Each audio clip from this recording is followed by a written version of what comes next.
ఎంత ఆలోచించినా ఆ సాక్షి రంజిత్‌ని ఎందుకు పెళ్లి చేసుకోవడానికి ఒప్పుకుందో నాకిప్పటికీ అర్థం కావట్లేదు అనుకుంటూ రిషి తన కారు వైపుకి వస్తూ ఉంటాడు. ఈలోపు సాక్షి రిషి అంటూ వెనకాలే వస్తుంది.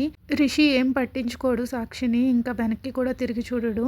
సాక్షి పరిగెట్టుకుంటూ రిషి రిషి అంటూ వచ్చి రిషి ముందు నిల్చుంటుంది.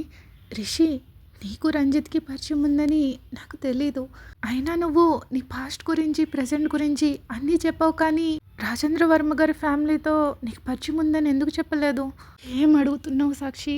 ఇది అడగడానికే వచ్చావా అనేసి రిషి అనుకుంటాడు. Congratulations, I wish all happiness in your life అని చెప్పేసి రిషి కార్ డోర్ ఓపెన్ చేసి వెళ్ళిపోబోతుంటాడు. కానీ సాక్షి వెంటనే ఆ డోర్ క్లోజ్ చేసి, మనం ఇప్పటికీ ఫ్రెండ్సే కదా, నాకు అసలే తిక్కరేగుతుంది. నువ్వు అనవసరమైన క్వశ్చన్స్ అడక్కు సాక్షి. అసలు నా గురించి నువ్వేమనుకుంటున్నావు? ఇది నువ్వు చీట్ చేయడం తప్ప ఇంకోటి కాదు. నీకు నన్ను పెళ్లి చేసుకోవడం ఇష్టం లేదని ముందే చెప్పుంటే బాగుండేది. అప్పుడు నేను అర్థం చేసుకుని ఉండేవాడిని అని రిషి అంటాడు. నువ్వు జరిగిన దానికి నన్నే బ్లేమ్ చేస్తున్నావా Rishi? I am helpless Rishi అని సాక్షి అంటుంది. నేను ఇంకా ఇక్కడే నిలబడి ఈ పిల్ల అర్థం లేని మాటలు ఎందుకు వింటున్నానో నాకే అర్థం కావట్లేదు. బహుశా తను మనసు మార్చుకుని మా పెళ్ళికి ఒప్పుకుంటుందని ఆశేమో అని మనసులో అనుకుంటాడు. ఇంకా ఆపుతావా? ఈ సింపతి యాక్షన్స్ నా దగ్గర చేయకు. నువ్వేం హెల్ప్లెస్ కాదు. నీకు ఎవ్వరి హెల్ప్ అవసరం లేదు. నేను నిన్ను కోల్పోయినంత మాత్రాన నేనేమి దేవదాసుని అయిపోయి నా లైఫ్ని ఏం వేస్ట్ చేసుకోను. నువ్వేం బెంగపడకు. నా లైఫ్లో నేను ఎలా జీవిస్తానో నీకు త్వరలోనే చూపిస్తా అని రిషి నోటుకొచ్చింది మాట్లాడేస్తూ ఉంటాడు. లోపు రంజిత్ మళ్ళీ వస్తాడు.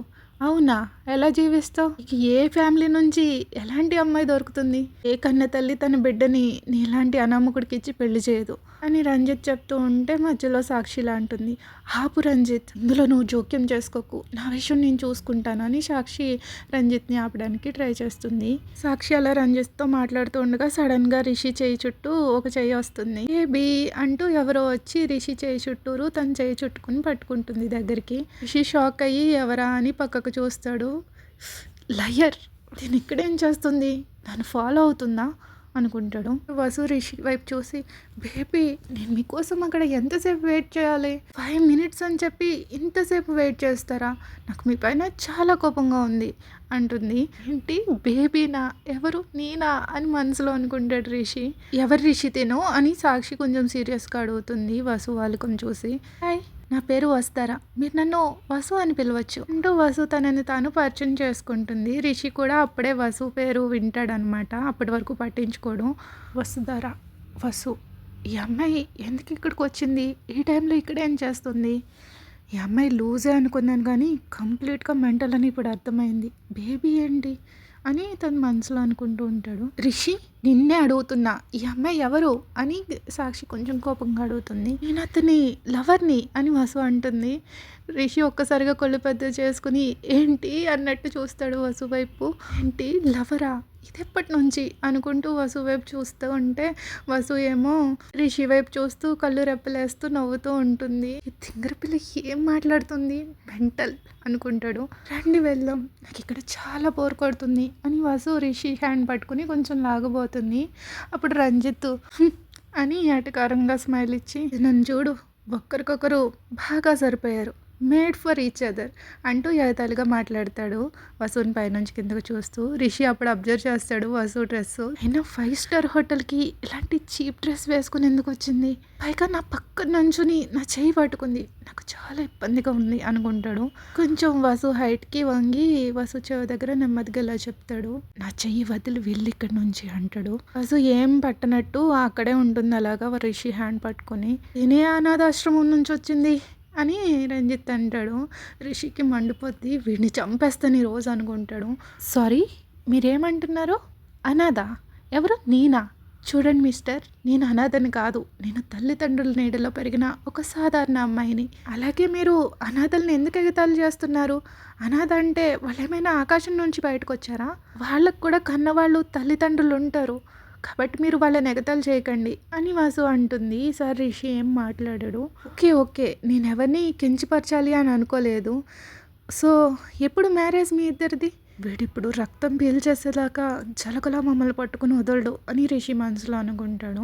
తొందరలోనే, మేబీ మేము తలుచుకుంటే మీ మ్యారేజ్ కన్నా ముందే మా మ్యారేజ్ జరగవచ్చు. ఎలాగో మేమిద్దరం కలిసి ఒక చోటే వర్క్ చేస్తున్నాం.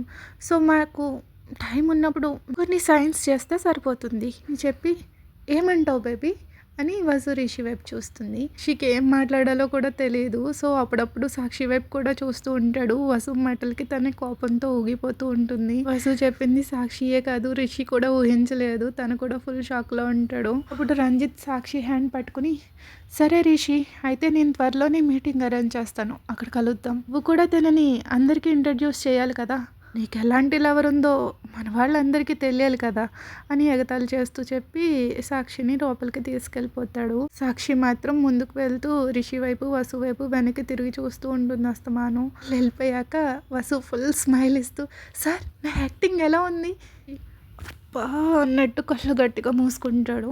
వసు హ్యాండ్ పట్టుకుని లాక్కుంటూ వెళ్ళి కార్ పాసింజర్ సీట్లో కూర్చోబెట్టేసి తను కూడా డ్రైవర్ సీట్లో కూర్చొని కార్ని చాలా ఫాస్ట్గా డ్రైవ్ చేయడం స్టార్ట్ చేస్తాడు. వసు ఏమో తన సీట్ బెల్ట్ గట్టిగా పట్టుకుని కళ్ళు గట్టిగా మూసేసుకుంటుంది ఆ ఫాస్ట్కి. సో రిషి వైపు ఒకసారి చూసి, సార్ కొంచెం నెమ్మదిగా వెళ్ళండి, నాకు స్పీడ్ అంటే చాలా భయం. వసు అలా చెప్తున్నా కూడా రిషి ఏం పట్టించుకోకుండా తను ఇంకా గేర్స్ మార్చేసి యాక్సిలరేట్ని ఇంకా రైస్ చేస్తూ ఉంటాడు. వసు ఏమో భయపడిపోతూ ఉంటుంది అంత ఫాస్ట్గా వెళ్తుండేసరికి. సార్ సార్ అని వసు చెప్తూ ఉండేలోపే హార్న్స్ కావాలని కొడుతూ ఉంటాడు వసుని మాట్లాడనివ్వకుండా. ఎవరూ లేని ప్లేస్కి వెళ్ళిన తర్వాత అప్పుడు సడన్ బ్రేక్ వేస్తాడు రిషి. హార్తికి అటుపక్కకు వెళ్ళి వసుని కూడా బయటకు లాగేస్తాడు. అక్కడ చాలా చీకటిగా ఉంటుంది. ఓన్లీ తన కార్ లైట్స్ మాత్రమే కనిపిస్తాయి వెలుగు. Who the hell you are, నా పక్కన ఉండమని నీతో ఎవరు చెప్పారు? నేనేమైనా నీ హెల్ప్ కావాలని అడిగానా? అయినా నువ్వు ఆ టైంలో అక్కడేం చేస్తున్నావు? ఇందులోనూ నీ లవర్ అని ఎందుకు చెప్పు? ఎంత ఎంబారసింగ్గా అనిపించిందో తెలుసా అంటూ రిషి చాలా కోపంగా అరుస్తూ ఉంటాడు. వసు ఏమో తలదించుకుని ఉంటుంది. నువ్వు నా ఆఫీస్కి వచ్చింది మొదలు ఇప్పటి వరకు ప్రతి క్షణం నువ్వు నాకు ఒక తలనొప్పిలా తయారయ్యావు. అర్థమవుతుందా? నువ్వు నాకు చాలా పెద్ద బర్డెన్లా తయారయ్యావు. అసలు ఏ ముహూర్తాన్ని సెలెక్ట్ చేశానో నిన్ను నా ఆఫీస్లోకి. నేను మీకు హెల్ప్ చేద్దామని చూశాను. అతను ఎన్నంటున్నా మీరేం మాట్లాడకుండా ఉండేసరికి నాకు చాలా బాధగా అనిపించింది, అందుకే అని వసు చెప్తుండగా, నా గురించి బాధపడడానికి who the hell are you? నువ్వేమన్నా నా ఫ్రెండ్వా, నా లవర్వా, లేదంటే నాకు కీప్వా అంటూ ఒకసారిగా రిషి మనసులో ఇలా అనుకుంటాడు. నాకు కోపం వస్తే నా మాటలు చాలా క్రూయల్గా చాలా కఠినంగా ఉంటాయి అని మనసులో అనుకుని, మార్నింగ్ నిన్ను బిల్డింగ్ ముందు చూసిన తర్వాత నీకు ఒక ఛాన్స్ ఇద్దామనుకున్నా, but not anymore. I hate you. నిన్ను చూసి విసిగిపోయాను, అడ్డులే అని వసుని పక్కకు నెట్టేసి కార్ స్టార్ట్ చేసి వెళ్ళిపోతాడు. ఆ పిచ్చి పిల్లని ఈ నైట్ టైం ఒంటరిగా అక్కడే వదిలేసి వచ్చినందుకు ఐ డోంట్ కేర్. ఏమైపోయినా ఐ డోంట్ కేర్. తను చచ్చిన బ్రతికినా నాకు నో ప్రాబ్లం. నేనెందుకు తన గురించి పట్టించుకోవాలి అనుకుంటూ చాలా కోపంగా తను డ్రైవ్ చేసుకుంటూ తన అపార్ట్మెంట్కి వెళ్ళిపోతాడు. సో ఈరోజు నైట్ జరిగిందని మర్చిపోవడానికి పెగ్ మీద పెగ్ వేస్తూనే ఉంటాడు. ఫ్రెండ్స్కి కూడా తెలిసి విషయం వస్తారనమాట. చాలా జాలీగా రిషి వైపు చూస్తూ ఉంటారు. కమ్ కమ్ కమ్, ఈరోజు the great successful lawyer Rishi fail అయిన రోజు. నిజంగానే తన లైఫ్లో ఫెయిల్ అయిపోయాడు. ఒక్క నైట్లో మొత్తం కోల్పోయాడు. నేను ఇప్పటి వరకు కష్టపడిందంతా వృధా అయిపోయింది. నేను ప్రేమించిన అమ్మాయి, నేను కావాలనుకున్న అమ్మాయి, నాకు అవసరమైన దాన్ని నాకు ఇవ్వలేనని చెప్పి నన్ను వదిలి వెళ్ళిపోయింది. ఎవరితోనో కాదు, నా జన్మ శత్రువు రంజిత్తో అని తాగుతూ మాట్లాడుతూ ఉంటాడు. ఇంతకంటే దురదృష్టవంతుడు ఎవడైనా ఉంటాడా అంటూ రిషి తాగుతూ ఉంటే తన చేతిలో ఉన్న బాటిల్ని ప్రేరణ లాగేస్తుంది. ఇంకా చాలు రిషి, నువ్వేం చచ్చిపోలేదు, ఈ ప్రపంచం ఏం ఆగిపోలేదు, సాక్షి కాకపోతే ఇంకెవరూ అమ్మాయిలే లేరన్నట్టు మాట్లాడుతున్నావే అంటూ ప్రేరణ ఓదార్చడానికి ట్రై చేస్తుంది. ఇప్పుడు రిషి సాడ్గా ఇలా అడుగుతాడు, ప్రేరణ నేను నిన్నొక్క ప్రశ్న అడుగుతాను. నిజానికి ఈ ప్రశ్న నన్ను రంజిత్ అడిగాడు. నాలా ఇంటి పేరు లేని వాడికి ఓ మంచి ఫ్యామిలీ నుంచి అమ్మాయిని ఎవరిస్తారు చెప్పు? ఏ తల్లిదండ్రులైనా వాళ్ళ కూతుర్ని నాలాంటి అనాథకి ఇస్తారా? ఈ సాడ్గా తన ఫ్రెండ్స్ వైపు చూస్తూ అడుగుతాడు. వాళ్ళు ఏం మాట్లాడరు. లేదు కదా, నేను అనాథని కాబట్టి ఎవరు ఇవ్వరు. హ్యాట్స్ ఆఫ్ ప్రేరణ, నువ్వు ఇవేమీ చూడకుండా సిద్ధుని పెళ్లి చేసుకున్నావు అంటూ కింద నుంచి లేచి తను కూడా సోఫాలో కూర్చుని పైన అలా చూస్తూ ఉంటాడు. అప్పుడు మను తన ఫోన్ చూస్తూ, రిషి నువ్వు ఈ అమ్మాయితో ఏం చేస్తున్నావు అంటూ తన ఫోన్ స్క్రీన్ని రిషి వైపు తిప్పుతాడు ఆ ఫోటో చూపిస్తూ. రిషి ఆ ఫోటో చూసి, ఈ మెంటల్ పిల్లే అంతా నాశనం చేసింది, ఆ పిల్లని తీసుకెళ్ళి ఏ కొండ మీద నుంచో తోసి రావాల్సింది అని రిషి అంటాడు.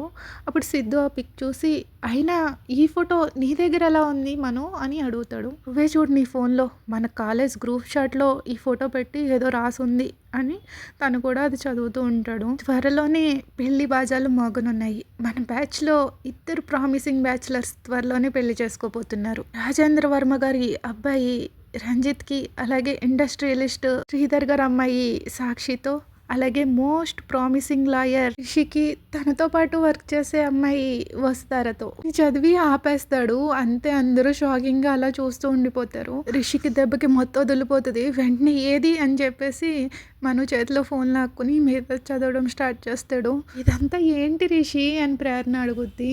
మొత్తం రిషి అక్కడ జరిగిందంతా చెప్తాడు. యువర్ ట్రాప్డ్ రిషి, ఆ అమ్మాయి మంచి గేమ్ ఆడింది నీతో అని మను అంటాడు. హూ ఈస్ ట్రాప్డ్, అయినా నేను ఇలాంటి నాన్సెన్స్ ఏం పట్టించుకోను అని రిషి అంటాడు. ఇప్పుడు సిద్ధు అంటాడు, లేదు రిషి, నువ్వు నిజంగానే ఇరుక్కుపోయావు. రేపు ఈవినింగ్ రంజిత్ మన బ్యాచ్ అందరికీ గెట్ టుగెదర్ ఏర్పాటు చేశాడు. అందులో ఇంపార్టెంట్ గెస్ట్స్ మీ నలుగురే. రంజిత్, సాక్షి, నువ్వు వస్తారా? ఇప్పుడు నువ్వు అసలు ఏం చేయబోతున్నావు అని సిద్ధు అడుగుతాడు. ఏం చేస్తాను, ఇదంతా అబద్ధం అని చెప్పేస్తా. Everything is non sense. నువ్వు అలా చెప్పి ఆ రంజిత్ ముందు నువ్వు తల దించుకుంటావా? సాక్షి విషయం అయితే చెప్పాల్సిన అవసరమే లేదు. తను ఆల్రెడీ నిన్ను చీట్ చేసింది. ఇప్పుడు వస్తారికి నీకు సంబంధం లేదని చెప్తే తను ఖచ్చితంగా నీ మీద గెలిచినట్టే. రంజిత్ ముందు నువ్వు ఓడిపోయినా ఓకే, కానీ ఆ సాక్షి నిన్ను చీట్ చేసింది. తన ముందు నువ్వు ఓడిపోకూడదు. తను అసూయపడాలంటే నువ్వు వేరే అమ్మాయితో ఆల్రెడీ లవ్లో ఉన్నట్టు నిరూపించాలి అని సిద్ధు అంటాడు. నువ్వు చెప్తుంది కరెక్టే బ్రో, కానీ ఇక్కడ ఆ పిచ్చి పిల్లతో ఆ అమ్మాయిని తీసుకెళ్ళి సాక్షి జలసి ఫీల్ అయ్యేలా నేను ఎలా చేయగలను చెప్పు? అసలు నువ్వు ఎప్పుడైనా తన మొహం సరిగ్గా చూసావా? తన డ్రెస్సింగ్ స్టైలు తనుని అసలు ఆ అమ్మాయిని తీసుకెళ్ళి అందరికీ ఏమని ఇంట్రడ్యూస్ చేయని చెప్పు? కనీసం ఒక మంచి యూనివర్సిటీలో కూడా చదవలేదు. No class, no style. And Manu, నువ్వు కూడా విన్నావు కదా, తను ఒక విలేజ్ నుంచి వచ్చిందని చెప్పింది. అలాగే తన ఫ్యామిలీ కూడా పేదదని, తన కుటుంబానికి తినే జీవనాధారం అని చెప్పినప్పుడు నువ్వు కూడా ఉన్నావు కదా. తనలో ఒక్క మంచి క్వాలిటీ కూడా లేదు. అలాంటప్పుడు నేను తనని రేపందరికీ ఎలా పరిచయం చేయను? నేను సాక్షిని జలసి ఫీల్ అయ్యేలా చేయడం కాదు, తనని తీసుకెళ్ళి పరిచయం చేస్తే సాక్షి నన్ను చూసి నవ్వుతుంది. ఇంకా ఆ రంజిత్ గురించి చెప్పాల్సిన అవసరమే లేదు. ఈరోజు వసుని ఆ డ్రెస్లో చూసి తను కావాలనే రేపు గెట్ టుగెదర్ ఏర్పాటు చేశాడు. రేపు ఖచ్చితంగా నన్ను ఆడుకుంటాడు. ఈరోజు వాడు వసుని హోటల్ దగ్గర చూసినప్పుడు వాడు కళ్ళల్లో ఆనందం, వాడు నవ్వుని ఆపుకున్నాడు తెలుసా? తన కళ్ళల్లో నా పైన గెలిచానన్న ఆనందం నేను చూశాను. నేను చావనైనా చేస్తాను, కానీ నాకు కాబోయే భార్యగా ఆ మెంటల్ పిల్లని మాత్రం పరిచయం చేయను. అప్పుడు మను ఇలా అంటాడు, మన బ్యాచ్ మొత్తానికి నీ గురించి తెలిసిపోయింది. ఒక్క రాత్రిలోనే నీ కాబోయే భార్యని మనం మార్చలేము. అయినా వస్తారు, కాకపోతే ఇప్పటికిప్పుడు కొత్త అమ్మాయి ఎక్కడ దొరుకుతుంది అని మను అంటాడు. అప్పుడు సిద్ధు ఇలా అంటాడు, అమ్మాయిలంటే చాలామంది ఉంటారు, కానీ మనం ఎవరిని నమ్మలేము. సో రిషి, నేను చెప్పేది ఏంటంటే వసునే నీ బెస్ట్ చాయిస్ అంటాడు. సిద్ధు అలా అనగానే రిషి సిద్ధు వైపు చాలా సీరియస్గా చూస్తాడు, కంటి చూపుతో చంపేసేవాళ్ళగా. ఐ మీన్, నేను చెప్పేది ఏంటంటే ఈ సిచ్యుయేషన్కి నువ్వు తనతో అడ్జస్ట్ కాక తప్పదు. ఎందుకంటే తన ఫోటోని ఆల్రెడీ గ్రూప్లో పోస్ట్ చేసేసారు. అందులోనూ ఆ అమ్మాయిని ట్రాప్ చేయడం చాలా ఈజీ. తన జాబ్, తను నీకు లవర్గా నటిస్తే తను కోరుకున్నట్టే మన కంపెనీలో ఇంకో 3 months తనకి జాబ్ ఇచ్చి చూస్తామని డీల్ కుదుర్చుకుందాం అని సిద్ధు అంటాడు. వావ్ సిద్ధు, నువ్వు ల్యాండ్ కేసెస్లో ఇంత ప్రో ఎలా అయ్యావో నాకు ఇప్పుడు అర్థమైంది. నువ్వు డీల్స్ ఇలా కుదుర్చుకుంటావా అని ప్రేరణ అంటుంది. కానీ ఈ 3 months తర్వాత ఏంటి? అలాంటి లోజర్ని ఒక్కరోజు కూడా నా కంపెనీలో ఉంచే సమస్య లేదు. నో వే, తను పెద్ద హెడేక్ అని రిషి అంటాడు. 3 నెలల తర్వాత సంగతి అప్పుడు చూసుకుందాం. ప్రజెంట్ ఆ అమ్మాయి మన కంపెనీలో వర్క్ చేస్తుందా లేదా అన్నది సమస్య కాదు. ఇక్కడ మనం గెలవాలి. రంజిత్, సాక్షి ముందు నువ్వు ఓడిపోకూడదు అని మను అంటాడు. అబ్బా, మీరంతా 3 months తర్వాత గురించి ఎందుకు ఆలోచిస్తున్నారో నాకు అర్థం కావట్లేదు. రేపు ఈ మీటింగ్ తర్వాత ఏమవుతుందో దాని గురించి ఆలోచించండి అని ప్రేరణ అంటుంది. చెప్పింది నిజమే. సాక్షి, రంజిత్లు కొన్ని రోజుల్లో పెళ్లి చేసుకుంటారు. తర్వాత నా సంగతి ఏంటి? అప్పుడు వాళ్ళకి కొన్ని రోజులకి వసు నా ఎంప్లాయీ అని తెలిసిపోతుంది. అప్పుడు ఆ సాక్షి, రంజిత్లు మళ్ళీ నన్ను ఎగతాళి చేస్తారు అని రిషి అంటాడు. నువ్వేం కంగారు పడక రిషి, వాళ్ళని ట్రాప్ చేయడానికి నా దగ్గర రాజేంద్ర వర్మ కంపెనీ గురించి ఒక కేసు ఉంది. ఈసారి చాలా పెద్ద కేసు, చాలా గొడవలు అవుతాయి.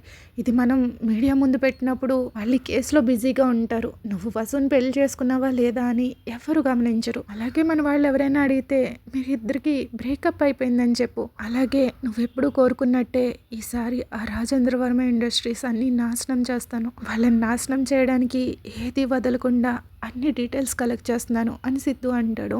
మరి ఇంకేముంది రిషి, ప్లాన్ సింపుల్, ఇంక నువ్వే డిసైడ్ అవ్వాలి. ఇదిగో వసుకి కాల్ చేసి మాట్లాడు అని చెప్పి మను తన ఫోన్ ఇస్తాడు రిషికి. రిషి చేయనా వద్దా అంటూనే వసు నెంబర్కి కాల్ చేస్తాడు. చాలాసేపు రింగ్ అవుతుంది. వసు ఏమో కాల్ లిఫ్ట్ చేయదు. అలాగే రిషి చాలాసార్లు ట్రై చేస్తాడు. కాల్ లిఫ్ట్ చేయకపోయేసరికి సరే పొద్దున్న ట్రై చేద్దాంలే అనేసి అనుకుంటాడు. Okay guys, that's it for today episode. మీకు నచ్చితే లైక్ చేయడం మర్చిపోకండి. Thank you for listening. Please like, share, subscribe. Vasu call ఎందుకు లిఫ్ట్ చేయలేదో ఎనీ గెస్? సో ఈ ఎపిసోడ్ మీకు ఎలా అనిపించిందో కామెంట్ చేయడం మర్చిపోకండి. Thank you, bye bye.